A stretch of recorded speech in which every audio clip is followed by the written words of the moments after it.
News first ಆಯೋಜಿಸ್ತಾ ಇರುವ ಕರ್ನಾಟಕದ ಅತಿ ದೊಡ್ಡ ಇವಿ ಎಕ್ಸ್ಪೋ.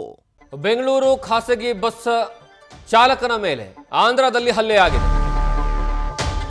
ಪಿಕಪ್ ವಿಚಾರಕ್ಕೆ ಸಂಬಂಧಪಟ್ಟ ಹಾಗೆ ಈ ಒಂದು ಹಲ್ಲೆ ನಡೆದಿದೆ ಅನ್ನುವಂತಹ ವಿಚಾರ ಗೊತ್ತಾಗ್ತಾ ಇದೆ. ಪಿಕಪ್ ವಿಚಾರಕ್ಕಾಗಿ ಬೆಂಗಳೂರಿನಲ್ಲಿ ಕಿರಿಕ್ ಮಾಡ್ತಾಳೆ ಮಹಿಳೆ. ಆಂಧ್ರದಲ್ಲಿ ಜನರನ್ನ ಕರೆಸಿ ಖಾಸಗಿ ಬಸ್ ಚಾಲಕನ ಮೇಲೆ ಹಲ್ಲೆ ಮಾಡಲಾಗುತ್ತೆ. ಈ ಬಸ್ಸು ಬೆಂಗಳೂರಿನಿಂದ ತಿರುಪತಿಗೆ ಹೋಗ್ತಾ ಇರುವಂತಹ ಖಾಸಗಿ ಬಸ್ ಇದು.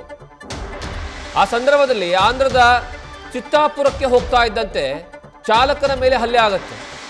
ಬಸ್ ಚಾಲಕನ ಮೇಲೆ ಹಲ್ಲೆಯನ್ನು ಮಾಡುವಂತಹ ದೃಶ್ಯ ಸಿಸಿ ಕ್ಯಾಮ್ರಾದಲ್ಲಿ ಸೆರೆ ಆಗುತ್ತೆ. ನೀವು ಇದು ಸ್ಟೋರಿ ಹೇಗಿದೆ ಅಂದರೆ, ಬೆಂಗಳೂರಿನಿಂದ ತಿರುಪತಿಗೆ ಬಸ್ ಹೋಗ್ತಾ ಇರುತ್ತೆ.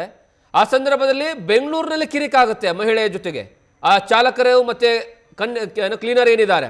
ಅದಾದ್ಮೇಲೆ ಮಹಿಳೆ ಏನು ಮಾಡ್ತಾಳೆ, ದೂರವಾಣಿ ಕರೆ ಮಾಡಿ ಅವರ ಚಿತ್ತಾಪುರದಲ್ಲಿರುವಂತಹ ಜನರೇನಿದ್ದಾರೆ ಅಂದರೆ ಸಂಬಂಧಿಕರೇನಿದ್ದಾರೆ ಅವರನ್ನು ಕರೆಸಿ ಬೆಂಗಳೂರಿಂದ ಚಿತ್ತಾಪುರಕ್ಕೆ ಹೋಗಿರುವಂತಹ ಸಂದರ್ಭದಲ್ಲಿ ಆ ಒಂದು ಸ್ಥಳದಲ್ಲಿ ವೆಹಿಕಲ್ ಅನ್ನು ನಿಲ್ಲಿಸಿ ಖಾಸಗಿ ಬಸ್ ಡ್ರೈವರ್ಗಳ ಮೇಲೆ ಅಲ್ಲಿ ಹಲ್ಲೆ ಆಗುತ್ತೆ.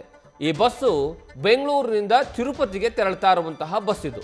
ನೀವು ಆ ದೃಶ್ಯಾವಳಿಗಳನ್ನು ಆ ಸಿಸಿ ಕ್ಯಾಮ್ರಾದಲ್ಲಿ ಇರುವಂತಹ ವಿಜುವಲ್ಸ್ ಅನ್ನು ನೀವು ನೋಡ್ತಾ ಇದ್ದೀರಾ. ಈ ಬಗ್ಗೆ ಹೆಚ್ಚಿನ ಮಾಹಿತಿಯನ್ನು ನಮ್ಮ ಪ್ರತಿನಿಧಿ ಚಂದ್ರಶೇಖರ್ ಕೊಡ್ತಾರೆ. ಚಂದ್ರಶೇಖರ್, ಬೆಂಗಳೂರಿನಲ್ಲಿ ಆಗಿರುವಂತಹ ಘಟನೆಗೆ ಆಂಧ್ರದ ಚಿತ್ತಾಪುರದಲ್ಲಿ ಹೋಗಿ ಗಲಾಟೆ ಆಗುತ್ತೆ. ಯಾವ ಕಾರಣಕ್ಕಾಗಿ ಈ ಗಲಾಟೆ, ಯಾವ ಕಾರಣಕ್ಕಾಗಿ ಆ ಡ್ರೈವರ್ ಮತ್ತೆ ಕ್ಲೀನರ್ ಮೇಲೆ ಹೊಡಿತಾ ಇರುವಂತದ್ದು?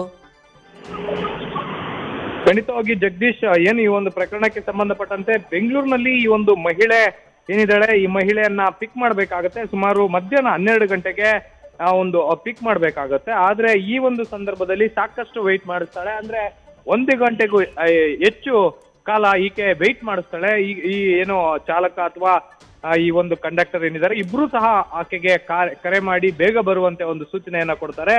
ಆದ್ರೂ ಕೂಡ 1 ಗಂಟೆಗಳ ಕಾಲ ವೆಯ್ಟ್ ಮಾಡಿಸ್ತಾಳೆ. ಅದಾದ ನಂತರ ಆಕೆ ಬಂದ ಕೂಡಲೇ ಏನು ಕಂಡಕ್ಟರ್ ಹಾಗೂ ಚಾಲಕನ ಮೇಲೆ ಒಂದು ವಾಗ್ವಾದ ಮಾಡ್ತಾಳೆ. ಅದಾದ ನಂತರ ಆಕೆ ಯಾವುದೇ ರೀತಿಯಾದಂತ ಮಾತನ್ನ ಆಡೋದಿಲ್ಲ, ಸೀದಾ ಹೋಗಿ ತನ್ನ ಸೀಟ್ ನಲ್ಲಿ ಕುಳಿತುಕೊಳ್ತಾಳೆ. ಆದ್ರೆ ಯಾವಾಗ ತಿರುಪತಿಗೆ ಬಸ್ಸು ಚಿತ್ತಾಪುರ ತಲುಪ್ತಾ ಇರುತ್ತೆ, ತಲುಪಿದ ತಕ್ಷಣವೇ ಅಲ್ಲಿನ ಅಂದ್ರೆ ಅವರಿಗೆ ಸಂಬಂಧಿಸಿದಂತಹ ಕೆಲವೊಂದು ಗೂಂಡಗಳನ್ನ ಕರೆಸಿ ಅಲ್ಲಿ ಈ ಒಂದು ಚಾಲಕನ ಮೇಲೆ ಹಿಗ್ಗಾಮುಗ್ಗ ಒಂದು ಥಳಿಸಿರುವಂತಹದ್ದು. ಈ ಒಂದು ಹಿಗ್ಗಾಮುಗ್ಗ ಥಳಿಸಿರುವಂತಹ ಒಂದು ದೃಶ್ಯಾವಳಿಗಳು ಬಸ್ನ ಸಿಸಿಟಿವಿಯಲ್ಲಿ ರೆಕಾರ್ಡ್ ಆಗಿರುವಂತಹದ್ದು. ಇದನ್ನ ಹೊರತುಪಡಿಸಿದ್ರೆ ಈ ರೀತಿಯಾದಂತಹ ಹಲ್ಲೆ ನಡೆದ ನಂತರ ಅಲ್ಲಿನ ಸ್ಥಳೀಯ ಪೊಲೀಸ್ ಠಾಣೆಗೆ ದೂರು ನೀಡಲು ಹೋದಂತ ಸಂದರ್ಭದಲ್ಲಿ ಅವರ ದೂರನ್ನ ಸ್ವೀಕಾರ ಮಾಡ್ಲಿಕ್ಕೆ ಪೊಲೀಸರು ಮುಂದಾಗಿಲ್ಲ ಅನ್ನುವಂತಹ ವಿಚಾರ ಕೂಡ ಸದ್ಯಕ್ಕೆ ಏನು ಚಾಲಕ ಹೇಳ್ತಾ ಇರುವಂತಹದ್ದು. ಹೀಗಾಗಿ ಬೆಂಗಳೂರಿನ ಪೊಲೀಸರ ಮೊರೆ ಹೋಗ್ಲಿಕ್ಕೆ ಈಗ ಯಾವ ಒಂದು ಬಸ್ ಸ್ಟಾಪ್ ನಲ್ಲಿ ಆಕೆ ವೆಯ್ಟ್ ಮಾಡಿಸಿದ್ಲು ಅಲ್ಲಿ ಏನು ಸ್ಥಳೀಯ ಪೊಲೀಸರಿಗೆ ಒಂದು ಕಂಪ್ಲೇಂಟ್ ಅನ್ನ ಕೊಡ್ಬೇಕು ಅನ್ನುವಂತ ನಿಟ್ಟಿನಲ್ಲಿ ಸದ್ಯಕ್ಕೆ ಒಂದು ಚಿಂತನೆ ನಡೀತಾ ಇರುವಂತಹದ್ದು.